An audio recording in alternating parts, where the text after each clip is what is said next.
تو کل ہم نے توجہ دلائی کہ اس زیارت کی فضیلت کے لیے اتنا کافی، اور کچھ واقعات آپ کی جانب توجہ دلا رہی ہے۔ واقعات کچھ سادے واقعات نہیں ہیں۔ مثال کے طور پر جب میں قم گیا تو تمام علماء بزرگوں سے میں نے سوال کیا کہ معرفت خداوند تبارک و تعالیٰ کے بعد، واجبات پر عمل کرنے کے بعد، حرام سے بچنے کے بعد، معرفت خداوند تبارک و تعالیٰ اور معرفت معصومین علیہ السلام، قربت خداوند تبارک و تعالیٰ اور قربت معصومین علیہ السلام کے لیے بہترین عمل کیا ہے؟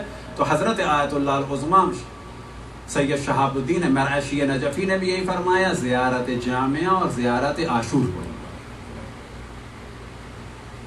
آیت اللہ العظمیٰ بہجت سے بھی میں نے یہی سوال کیا، اور اتفاق ایسا تھا کیونکہ ان کے صاحبزادے نے کچھ کتابیں مجھے کراچی سے بھجوائی تھیں، اور مجھے آج تک ہنسی آتی ہے کہ سب سے پہلے ان سے میری ملاقات ہوئی قم جانے کے بعد، اور مجھے خود پتہ ہی نہیں تھا کہ کتنے بڑے آدمی سے سب سے پہلے ملاقات ہوئی اور ان کے گھر میں جا کے بیٹھے۔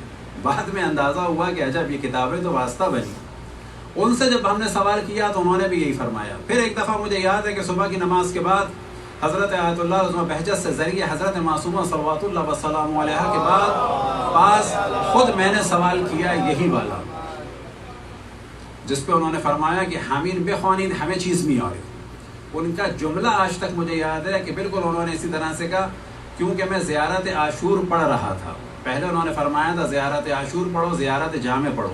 پھر اس کے بعد کچھ میرے اور سوالات تھے اسی حوالے سے، ترقی کے حوالے سے، روحانی ترقی کے حوالے سے، تو مجھے اب تک یاد ہے کہ ذریعے حضرت معصومہ سے وہ اس طرح سے پیچھے آ رہے تھے، تو میں نے ان سے سوال کیا، انہوں نے کہا حامین بخوانین، کیونکہ میرے ہاتھ میں وہی تھی، حامین بخوانین ہمیں چیز نہیں آ رہی، یہی پڑھو یہ سب کچھ لے آئے گا۔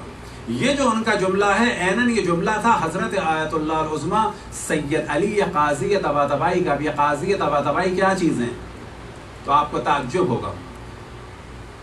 یہ واقعہ آغا فاطمیہ نے بھی نقل کیا سید حسین طباطبائی سے، اور یہی واقعہ ایک ہمارے استاد نے نقل کیا سید حسین طباطبائی سے۔ سید حسین طباطبائی کون تھے؟ یہ دوست تھے آغا خوئی کے اور چچا زاد بھائی تھے سید علی قاضی طباطبائی کے۔ سید علی قاضی طباطبائی کون ہے تو آپ کو تعجب ہوگا، آغا خوئی کے، علامہ طباطبائی کے، آغا بہجت کے، آغا عبدالکریم کشمیری کے، آغا حداد کے، اور بہت سارے اس زمانے کے جو بڑے عرفاء اور بزرگان ہیں ان کے استاد تھے۔ یہ جو آغا قاضی ہیں اب ان کا اتنا سا مقام آپ کو بتاؤں تاکہ آپ کو اندازہ ہو کہ وہ اگر کہہ رہے تو کیا مراد ہے۔ آغا خوئی فرماتے ہیں کہ ایک دفعہ مجھے آغا قاضی نے فرمایا کہ بیٹھو کمرے میں جا کے۔ جب میں ان کے گھر گیا، میں آتا ہوں تو آغا خوئی فرماتے ہیں کہ میں کمرے میں جا کے بیٹھا، پھر وہ آئے اور آنے کے بعد انہوں نے کہا کہ دیکھو اور سنو۔ انہوں نے کہا دیکھو اور سنو۔ ایک چیز ہوتی ہے خواب، ایک چیز ہوتی ہے مکاشفہ۔ مکاشفہ کیا چیز ہے کہ روحانی طور پر انسان اتنا قوی ہو جاتا ہے، جیسے کہ امام نے کہا کہ دیکھو حاجیوں، یا جیسے ائمہ فرماتے تھے کہ دیکھو، تو نظر آتا تھا۔ جیسے امام حسین علیہ السلام نے اصحاب کو مکاشفہ کرایا شب عاشور۔ تو یہ ذہن میں رکھیں کہ علماء کے واقعات در حقیقت فضائل اہل بیت کو ہضم کرنے کا سبب ہوتے ہیں۔ یاد رکھیں کہ جب یہ علماء کے فضائل پتہ چلتے ہیں تو پھر یہ پتہ چلتا ہے کہ یہ لوگ وہ لوگ ہیں کہ جب امام زمان علیہ السلام کا نام لیتے ہیں تو ارشاد فرماتے ہیں ارواحنا و ارواح العالمین لتراب مقدمہ الفدا، کہ ہماری اور تمام عالمین کی روحیں فدا ہو جائیں کس پر؟ امام زمان پر؟ نہ، امام زمان کے قدموں پر نہیں، امام زمان کے جوتے پر نہیں۔ ارواحنا و ارواح العالمین لتراب مقدمہ الفدا، ان کے قدموں کی خاک پہ فدا ہو جائیں۔ اگر یہ شخص کہہ رہا ہے کہ میری اور تمام عالمین کی روحیں امام زمان علیہ السلام کے قدموں کی خاک پر قربان ہو جائیں، تو بس یہ اگر ایسا ہے تو وہ کیا ہوں گے؟ بس یاد رکھیں کہ ائمہ کے معجزات جو ہم تک پہنچے ہیں وہ بہت سادہ معجزات ہیں، ان کا مقام اتنا بلند ہے، اور جو سب سے بڑی ان کے لیے فضیلت ہے وہ کیا ہے کہ اے علی تمہیں سوائے میرے اور اللہ کے کسی نے نہیں پہچانا۔ اصل فضیلت یہ ہے۔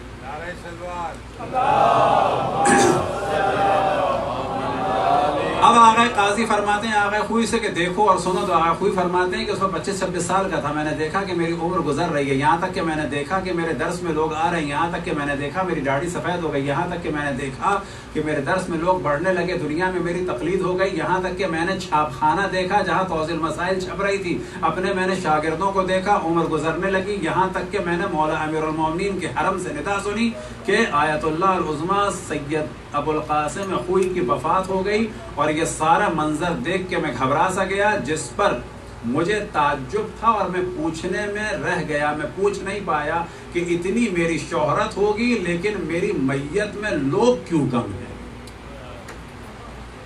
اور یہ واقعہ حل ہوا ان کی میت پر کہ کیوں کم تھے۔ اگر کوئی کہتے ہیں کہ میں اتنا گھبرا سا گیا تھا کہ میں سوال نہیں کر پایا کہ میری میت میں لوگ اتنے کم کیوں ہیں۔ اب آغا قاضی فرماتے ہیں، یہ ہیں آغا قاضی، اب آغا قاضی فرماتے ہیں کہ اگر تم گھبرانا چاہتے تو پھر تمہیں میں برزخ دکھاتا، پھر تمہیں محشر دکھاتا۔ یہ ہوتا ہے کہ جو مولا امیر المومنین میں غرق ہو جائے۔ اور وہ آغا قاضی کیا فرماتے ہیں کہ جو کچھ میرے پاس ہے وہ تلاوت قرآن سے اور زیارت عاشور سے ہے۔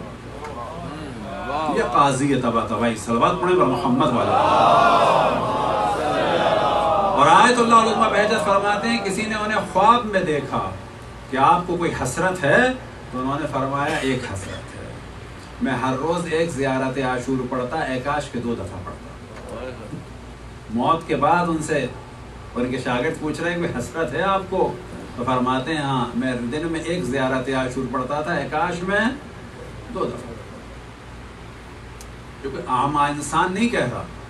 آیت اللہ العظمیٰ بہاؤالدینی کہ جو بڑے عرفا اور بزرگان میں سے تھے، اب یہ ذہن میں رکھیں کہ ان کے شاگرد کا واقعہ بنتا تھا کہ پتہ چلے کہ یہ لوگ کون ہیں۔ ان کے شاگرد ارشاد فرماتے ہیں کہ میں گھر سے نکلا، روڈ پہ آیا، جب روڈ پہ آیا تو روڈ پہ گڑھا تھا، گڑھے کے اندر کچھ پانی تھا، ایسا نہیں کہ بہت پانی ہو، چھوٹا سا گڑھا، اس میں پانی۔ ایک گاڑی گزری، اس کا ٹائر اس گڑھے میں گیا، پانی اچھل کے مجھ پر آیا، میں نے ناراض ہو کے اس آدمی کو کچھ کہا۔ اب ظاہر ہے جو کہا کوئی گالی والی تو نہیں تھی، یہ کیا طریقہ ہے، کچھ بھی کہا، ناراض ہوں۔ کہتے ہیں کہ یہاں سے میں پہنچا درس میں آیت اللہ العظمیٰ بہاؤالدینی کے، آیت اللہ العظمیٰ بہاؤالدینی درس دے رہے تھے، ان کی ہم نے بہت دفعہ زیارت کی۔ وہ درس دے رہے تھے، درس دینے میں کہتے ہیں کہ کبھی کبھی ایسا بھی ہوتا ہے کہ لوگ گھر سے نکلتے ہیں اور روڈ پر ایک گڑھا ہوتا ہے، اس میں پانی ہوتا ہے، ٹائر پانی میں چلا جاتا ہے، ڈرائیور کا ارادہ نہیں ہوتا ہے پانی اچھالنے کا، بس اگر ڈرائیور کا ارادہ نہیں ہے پانی اچھالنے کا تو اس کی توہین کرنا صحیح نہیں ہے، اسے کچھ کہنا صحیح نہیں ہے۔ اب شاگرد سمجھ رہے ہیں کہ یہ نصیحت کر رہے ہیں، پتہ نہیں یہاں سے وہاں کہاں چلے گئے، اور وہ سمجھ رہے ہیں کہ عجب میں گھر سے نکلا ہوں اور یہ مجھے وہاں دیکھ رہے تھے۔ یہ وہ لوگ ہیں کہ جو ائمہ کے فضائل میں شک نہیں کرتے۔ وجہ کیا ہے؟ یہ کہتے ہیں یہ ایسے ہیں، یہ آغا بہاؤالدینی، یہ آغا بہجت، یہ آغا قاضی یہ کہہ رہے ہیں کہ ہماری اور تمام عالمین کی روحیں امام زمان کی قدموں کی خاک پہ قربان ہو جائیں، بس یہ ایسے ہیں تو وہ کیا ہوں گے۔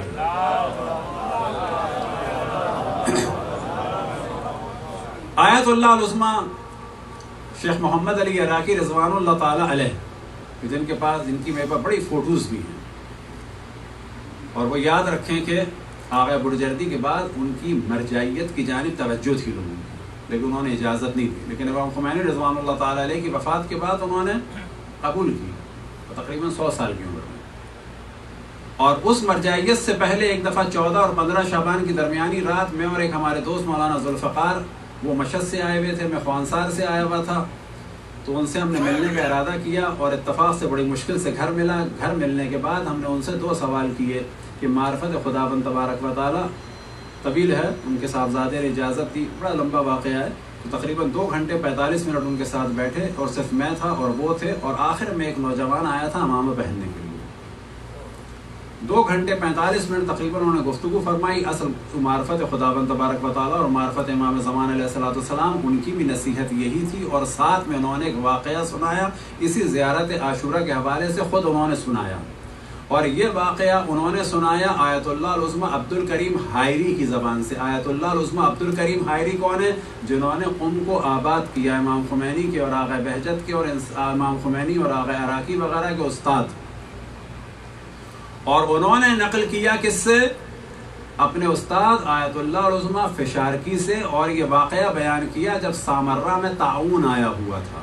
یہ واقعہ خود آیت اللہ العظمیٰ عراقی نے سنایا اور خود میں نے سنا.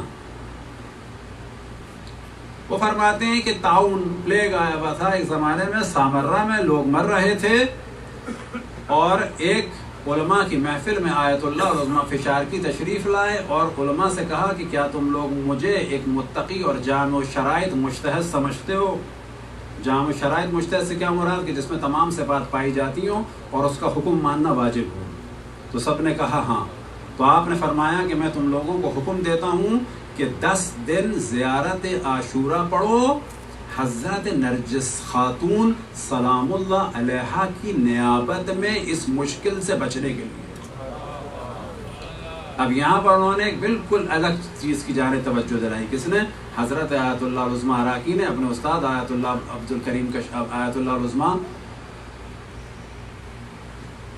عبد الکریم حائری سے اور پھر آغا فشارکی جو ان کے استاد تھے، کہ حضرت نرجس خاتون سلام اللہ علیہا کی نیابت میں. اب اس کے پیچھے ممکن راز یہ ہو کہ وہاں پر اہل سنت عام طور پر امام حسن عسکری سے، امام علی نقی علیہ السلام سے توسل کرتے تھے. ممکن انہوں نے سوچا ہو کہ ان کا عقیدہ اور پختہ ہو حضرت نرجس خاتون سلام اللہ علیہا کی جانب. صلوات پڑھیں پر محمد.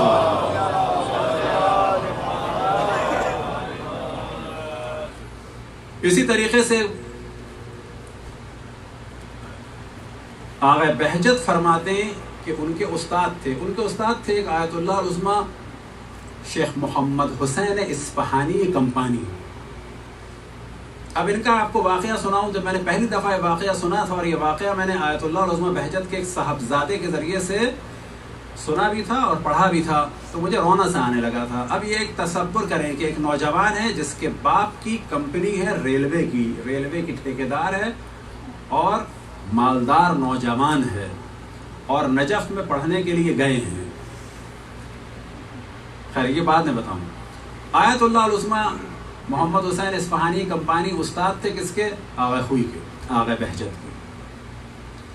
ہوا واقعہ یہ کہ ایک دن گلی میں سے ان کے ایک شاگرد آغا کوچانی گزر رہے تھے. یہ انہوں نے نقل کیا.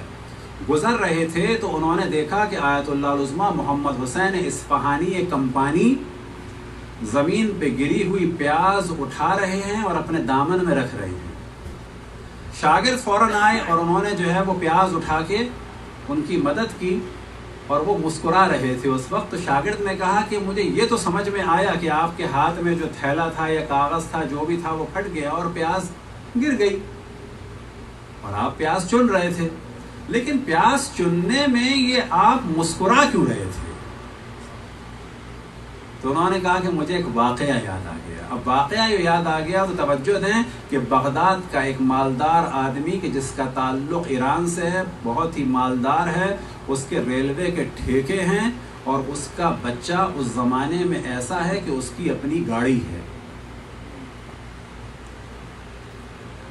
اور جب ایک دن لیٹ ہو جاتے ہیں وہ آخوند خراسانی کے درس کے لیے، تو باپ جو ہیں اسپیشل ایک ٹرین چلوا دیتے ہیں، اور جب یہ پہنچتے ہیں تو آخوند خراسانی درس شروع کرنے والے ہیں بسم اللہ الرحمن الرحیم. یہ نوجوان ایک مالدار آدمی کا بیٹا، اور کیونکہ ان کی کمپنی تھی تو ان کو کہا جاتا تھا کمپانی، اور وہ پسند نہیں کرتے تھے کہ مجھے کہا جائے اصفہانی یہ کمپانی، وہ کہتے تھے کہ مجھے اصفہانی کو. لیکن بعد میں لوگ ان کو کمپانی ہی کہتے ہیں. کیوں؟ تاکہ بتایا جائے کہ یہ آدمی کہاں سے کہاں آ گیا تھا، اور اپنا سارا مال انہوں نے دین میں لگایا. اب وہ فرماتے ہیں کہ آپ مسکرا کیوں رہے تھے؟ اب شاگرد کو پتا ہے کہ یہ بہت بڑے مالدار آدمی کے بیٹے اپنا مال سب لگا چکے ہیں دین میں. کہنے لگے کہ جب میں نجف آیا تھا تو ایک دن حرم مولا امیر المومنین علیہ السلام میں زیارت میں مصروف تھا، اور میرے ہاتھ میں ایک تسبیح تھی جو انتہائی قیمتی تھی اور جواہرات کی تھی، اور تسبیح کی تلاوت میں کر رہا تھا، زیارت میں مصروف تھا، تسبیح میرے ہاتھ میں تھی اور تسبیح کا دھاگا ٹوٹا اور اس کے جواہرات پھیل گئے۔ میری عزت نے مجھے اجازت نہیں دی تھی کہ وہ دانے چن لوں، لیکن آج الحمدللہ گلی میں میرے ہاتھ سے پیاز گری، وہ مجھے اٹھانا مشکل نہیں لگ رہی۔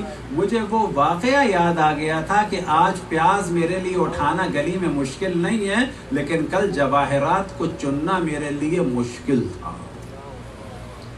یہ محمد حسین اصفہانی کمپانی آیت اللہ عظمہ بہجت فرماتے ہیں کہ ان کی خواہش تھی، کہتے ہیں کہ یا اللہ، وہ دعا کرتے تھے کہ میرا جو آخری جملہ ہو وہ زیارت عاشور ہو، میرا دم نکلے زیارت عاشور پڑھتے ہوئے۔ یا بچے جو ہے وہ کہتے ہیں زیارت عاشور کی سند نہیں ہے، اختلاف ہو رہا ہے، کس نے کہا ہے زیارت عاشور ہر جگہ پڑھو؟ بعض چیزیں ہیں کہ جن کو روایات میں کہا گیا ہے اسرار آل محمد، یہ راز ہیں، آپ دوسرے کے سامنے نہ کریں۔ صلوات پڑھیں پر محمد والے محمد۔ اسی طرح سے آیت اللہ العظمہ شیخ مرتضیٰ حائری، شیخ مرتضیٰ انصاری کہ جو ان تمام لوگوں کے استاد تھے، یعنی اگر آپ پیچھے چلے جائیں تو آغا خوئی کے بھی استاد کے استاد، یہ ہر روز جو ہے زیارت عاشور بھی پڑھتے تھے اور جامع بھی پڑھتے تھے، ہر روز ان کی قضا نہیں ہوتی تھی، اور فرماتے تھے کہ میرے پاس جو کچھ ہے وہ اسی کے ذریعے سے۔ وجہ یہ ہے کہ ان کو پتا تھا کہ امام حسین نے سب کچھ قربان کر دیا ہے، امام حسین سے جو تعلق ہے یاد رکھیں وہ سب سے اہم چیز ہے۔ قطن یہ مراد نہیں ہے کہ رسول اللہ یا مولا علی کی زیارت، نہ، خون امام حسین کو یاد رکھنے کا خود ایک ثواب ہے۔ نماز میں جو سجدگاہ ہے در حقیقت اس کا ہدف کیا ہے کہ یاد رہے کہ خون امام حسین، خون امام حسین اصل موضوع، مظلومیت امام حسین۔ علامہ امینی کے فرزند فرماتے ہیں کہ میں نے اپنے والد کو کئی سال کے بعد خواب میں دیکھا، وہ بڑے خوش تھے۔ علامہ امین کون کہ جن کی اہم ترین کتاب ہے الغدیر۔ میں نے سوال کیا کہ یہ سب کچھ آپ کو کس کے ذریعے سے ملا؟ وہ فرماتے ہیں کہ کس کے ذریعے سے؟ زیارت امام حسین کے ذریعے سے۔ تو کہتے ہیں میں نے خواب میں کہا کہ ایران عراق کے حالات خراب ہیں، تو ہم کیسے جائیں؟ تو ہم تو نہیں کر سکتے۔ تو کہتے ہیں میرے والد نے خواب میں کہا جہاں بھی مجلس امام حسین ہو وہاں جاؤ، وہی ثواب ملے گا۔ جہاں بھی مجلس امام حسین ہو وہاں جاؤ، وہی ثواب ملے گا۔ پھر کہتے ہیں میں نے تمہیں بارہا توجہ دلائی تھی کہ زیارت عاشورہ کو فراموش نہ کرنا، میں تمہیں کتنا یاد دلاتا تھا زیارت عاشورہ پڑھو۔ فرماتے ہیں جو کچھ مجھے یہاں ملا ہے وہ کس کے ذریعے سے؟ زیارت امام حسین، خصوصاً زیارت عاشورہ کے ذریعے سے۔ صلوات پڑھیں پر محمد والے۔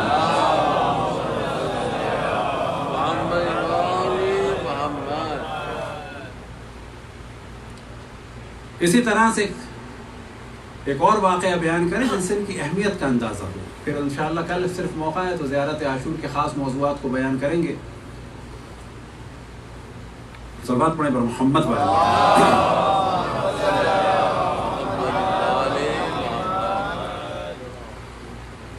آیت اللہ دستغیب شیرازی اپنی کتاب میں نقل فرماتے ہیں، داستان ہے شگفت انگیز میں، کہ نجف میں ایک بہت ہی متقی آیت اللہ شیخ جواد مشہور تھے۔ وہ فرماتے ہیں کہ ایک رات میں نے خواب میں دیکھا، اور خواب میں ظاہر انسان کو احساس ہو جاتا ہے کہ میں نے خواب میں دیکھا جناب عزرائیل کو، اور وہ کہہ رہے ہیں کہ میں آ رہا ہوں شیراز سے، آیت اللہ محلاتی کی روح کو، ابراہیم مرزا محلاتی کی روح کو قبض کرتے۔ تو انہوں نے کہا کہ اچھا، تو ان کا حال کیسا ہے برزخ میں؟ تو جناب اسرائیل فرماتے ہیں کہ ان کو اللہ نے خدمت کے لیے 1000 فرشتے معین کیے ہیں برزخ۔ تو انہوں نے کہا یہ سب کچھ کس کی وجہ سے ہوا؟ اس کی وجہ سے، اس کی وجہ سے، اس کی وجہ سے. تو ایسا نہیں کہ وہ چیزیں اہم نہیں ہیں، لیکن کہ 1000 کا جو ان کو ملا ہے گفٹ، یہ کس کی وجہ سے ملا ہے؟ تو کہا کہ یہ ملا ہے کیونکہ انہوں نے اپنی عمر کے آخری 30 سال ایک دن بھی زیارت عاشور کو قضا نہیں کیا.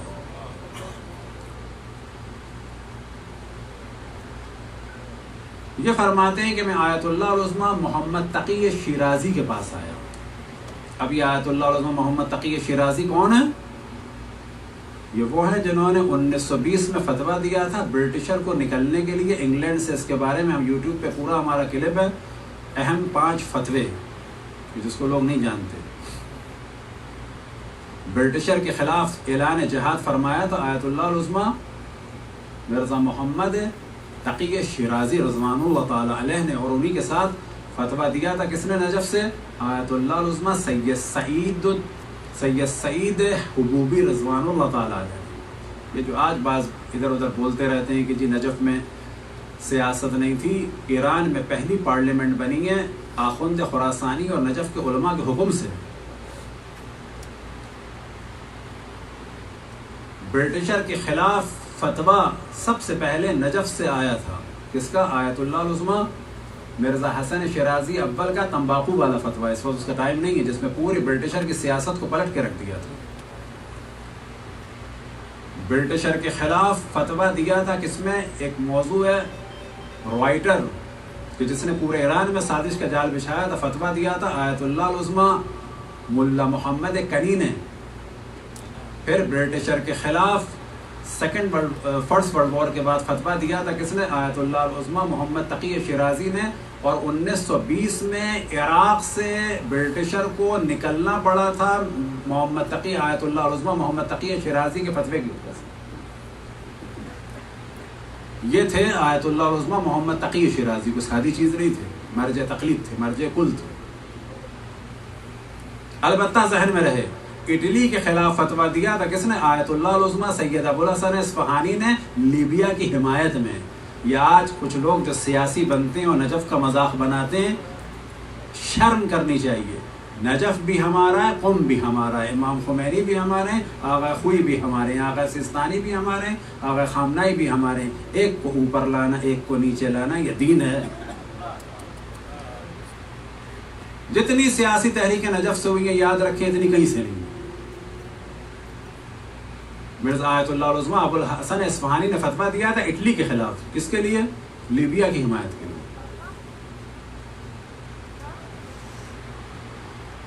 تو جس وقت یہ آیت اللہ جواد مشکور نے اپنا خواب سنایا آیت اللہ العظمیٰ محمد تقی شیرازی کو، تو وہ گریہ کرنے لگے. انہوں نے کہا یہ تو میں خواب سنا رہا ہوں. تو انہوں نے کہا کہ یہ خواب جو ہے کسی عام آدمی کا نہیں ہے، یہ جواد مشکور کا خواب ہے. اس کے 2 دن کے بعد ٹیلی گرام آیا کہ آیت اللہ مرزا ابراہیم محلاتی کی شیراز میں وفات ہو گئی ہے. یہ ہے زیارت عاشور. وجہ کیا ہے کہ امام حسین سے تعلق جو ہے، امام حسین سب سفینۃ النجات ہیں، سب سفینۃ النجات ہیں، یاد رکھیں. لیکن جو سب سے تیز سفینہ ہے، سب سے بڑا سفینہ ہے، وہ امام حسین کا سفینہ. سب باب الحوائج ہیں لیکن در امام حسین. وجہ یہ ہے کہ اللہ سبحانہ و تعالیٰ نے فرمایا تھا لن تنالوا البر حتی تنفقوا مما تحبون، کہ نیکی کے مقام پر اس وقت تک تم فائز نہیں ہو سکتے جب تک جن چیزوں سے تم محبت کرتے ہو ان میں سے کچھ قربان نہ کرو. امام حسین نے کچھ نہیں قربان کیا، سب کچھ قربان کیا.